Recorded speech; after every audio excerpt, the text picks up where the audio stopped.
Hello everyone, and welcome to my General Hospital official channel. I hope everyone is having a wonderful day. Before we begin, please hit the subscribe button and give this video a thumbs up. This week, General Hospital got people talking, but not in a good way. Many fans were outraged by some of the show's plot twists.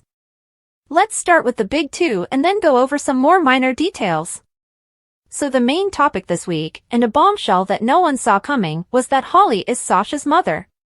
Not only that, but it looks that Robert is her father. Say what? Fans were perplexed and outraged following Thursday's show, in which the reveal was made.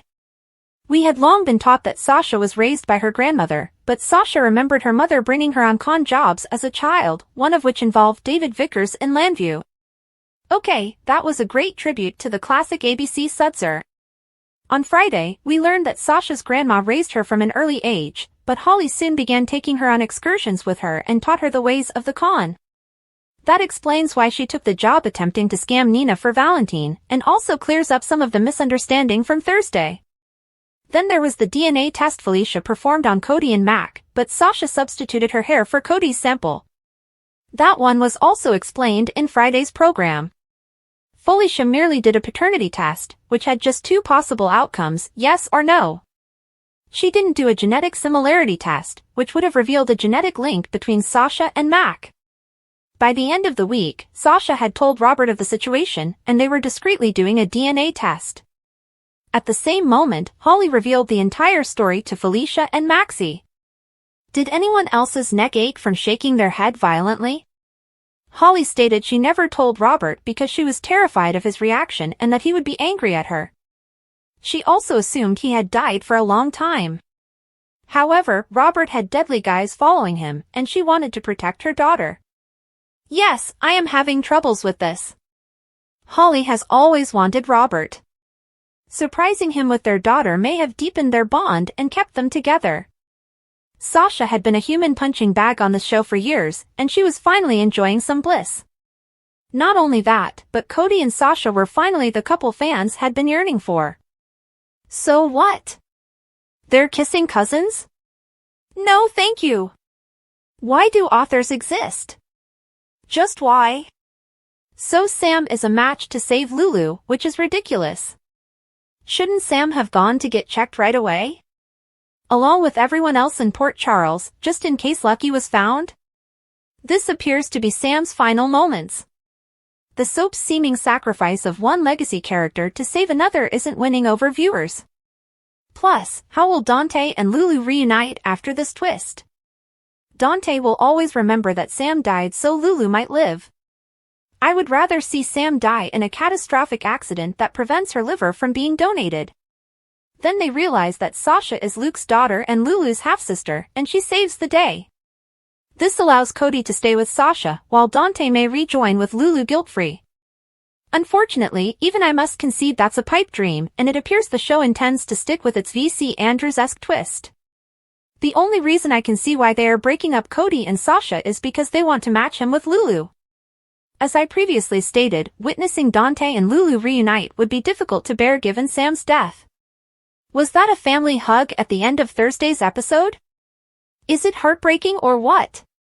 That'll be the last time they're joyful, because Sam's death will most certainly shatter Rocco, Scout, and Danny's friendship. Finally, many viewers believe Cyrus disconnected Lulu's ventilator. By Friday, Isaiah and Lucas were discussing how the ventilator had not switched off on its own, but rather that someone had turned it off. Let us review the evidence. Cyrus wasn't supposed to see Lulu without Laura's permission. He had emphasized in a previous episode how dreadful it was that Lulu was caught between life and death. When Laura and Martin found him seated with Lulu, he asked them all to pray for her soul. He told Martin he was about to give Laura the greatest gift of all, just before Lulu coded. Cyrus is clearly the warped sort who would consider this as carrying out God's plan by sending Lulu to heaven and ending her limbo. Alexis is now free, and it finds out that Sonny did not send the gun to exonerate her. I stated last week that it looked unusual for Sonny to confess if he and Jason had sent in the gun. So we're left wondering who did it. Brennan has the ability to do this, but why? Perhaps to keep Carly from going down with Sunny as his alibi? What if Julian has risen from the grave again?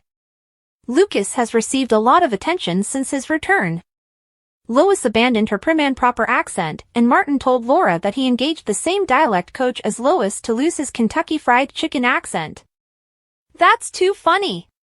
Not only are we perhaps losing Cody and Sasha as a pair, and we know Sam is gone, but they are also taking Violet. What a way to cap the week, finding out she's relocating to Seattle with Finn, who has a new job there. I'm going to miss her and hope she returns often. I enjoyed Brad pinning Portia's arrogant buttocks to the wall with evidence that she interfered with Heather's exams. Unfortunately, he did not expose her, and she lost everything. However, we know it will come to light, and there will be consequences. At the hospital, Brad displays a report to an anxious Portia. After Rick and Ava's date, which was primarily a plan to cause Christina to have a public meltdown, it is evident that they have excellent chemistry and will become an item. I support this pairing, especially if it keeps him away from Elizabeth. Finally, Alexis, thank you for telling Molly and Christina off. Thank you for reminding them that they should be helping one another in their sadness rather than burning down their families.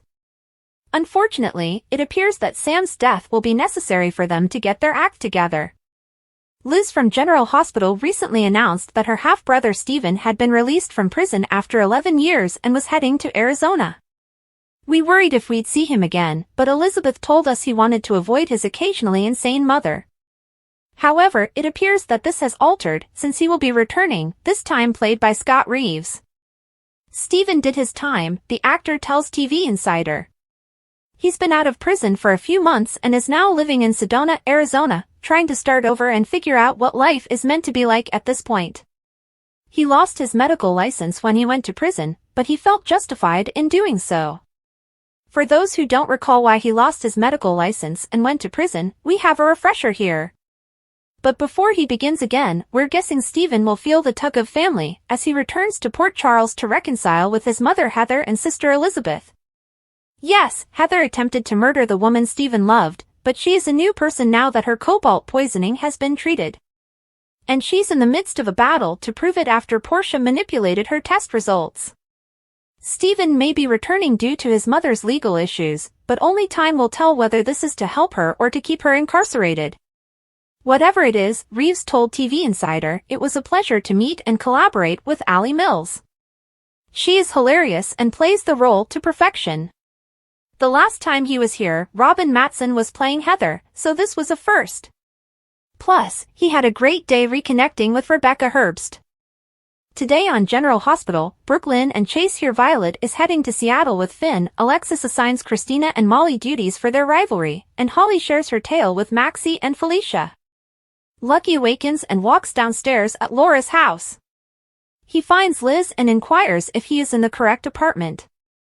Liz updates him about Sam and Lulu's status, as well as the impending procedures. Lucky sits down and admits that for the past 3 days, all he can think about is how his decisions could cost Lulu her life.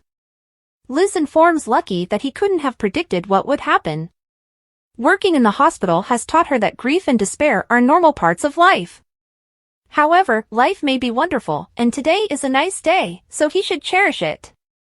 Lucky agrees and thanks her for stopping by with the update. Liz claims he's not the real reason he's here. Ace sobs over the baby monitor and claims to be a babysitter today. Liz brings Ace down, and he plays while Lucky and Liz converse. Liz believes Ace reminds him of Aiden at his age. She says Aiden inherited his father's passion of music and singing. Later, the next babysitter arrives, and Liz must go to work. She urges Lucky to talk to their son about who he is today, including music. Lucky says he'll visit her at the hospital, all he needs to do is phone a rideshare. Liz offers him a ride and suggests he serenade her like old times. Chase and Brooklyn informed Violet in her room at the Quartermain estate that her father was released from treatment and that she would be coming back home with him. She leaps into Chase's arms and hugs him. She wants to know when she'll be moving in. He explains soon, but her father has a job in Seattle, so she will be relocating there, and they are now arranging everything. She is overjoyed since it means a new school and no Garth. Brooklyn, in tears, rushes out of the room. Violet discovers that Seattle is a long way away while Chase assists her in packing, but Chase assures her that they will visit. She is going to miss them. She believes he and Brooklyn will be fine because they will have their own baby shortly. She wants him to give their kid 2 of her favorite plush animals. Chase offers that he and Brooklyn keep one and she keep the other, so they can feel at home in both places. Gio arrives with a suitcase and takes over, helping Violet pack so Chase can check on Brooklyn. Gio inquires about Violet's plans to relocate to Seattle. She's thrilled to be with her father, but she's anxious about moving schools. Gio understands, and he has changed schools several times in his life, so he offers her some advice on how to adjust. In the living room, Ned and Lois discuss Finn and Violet's move to Seattle. Ned observes Lois has dropped the new accent and returned to her original one. Lois explains that she will continue to employ Miss Finch's teachings in appropriate contexts. They both can't believe Finn is leaving and talk about how much they will miss Violet.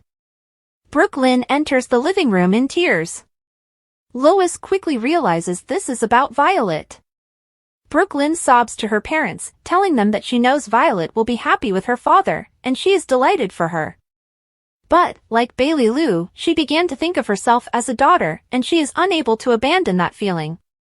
Ned assures her it's natural to feel that way. Brooklyn says she has to hold it together for Chase, at least until Violet leaves. Chase enters and tells her she doesn't have to hold it together for him, he feels the same way. They embrace. Brooklyn does not want to break down in front of Violet, but she understands that Violet belongs with her father. She understands how thrilled she is to be returning to him. Lois excuses herself, and Ned tells Brooklyn that they'll all be saddened to see Violet leave because she's family. Brooklyn frets out because they haven't told Tracy. Brooklyn contacts Tracy to inform her that Violet is returning home to be with Finn. Back in Violet's room, she and Gio finish packing her suitcase. Violet's expression finally becomes a little sorrowful. Gio understands how difficult it is to say goodbye, but tells her that she will be with her father, which is the most essential thing.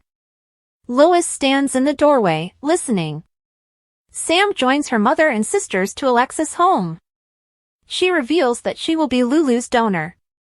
Christina didn't expect this and assumed it was about Rick. Molly inquires as to what happened to her father, to which Christina responds that she discovered Rick and Ava eating supper as if nothing had happened.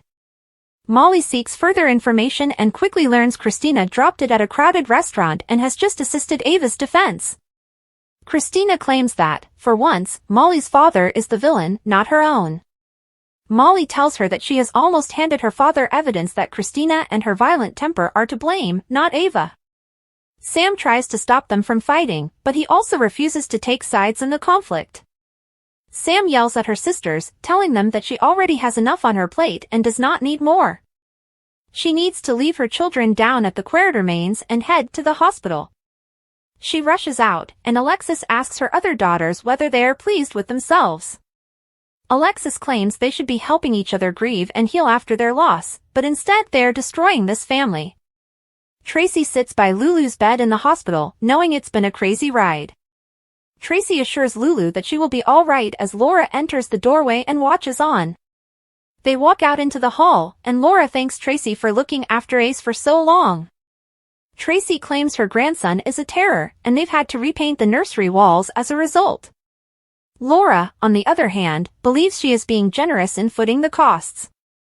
Tracy had cared for her family before, and she looked after Lulu when she was unable to do so. Laura says she'll be forever thankful to her for standing up for Lulu. Tracy acknowledges she wasn't ready to be a stepmother, that Lulu reminded her of her father at the time. Tracy claims she was selfish, reckless, and insensitive, yet she was equally glorious as Luke. She describes caring for Lulu as a privilege. Tracy also claims Lulu knew her mother would return to her one day. Laura believes this is why she knows Lulu will come back to her. Terry interrupts to speak with Laura about the operation.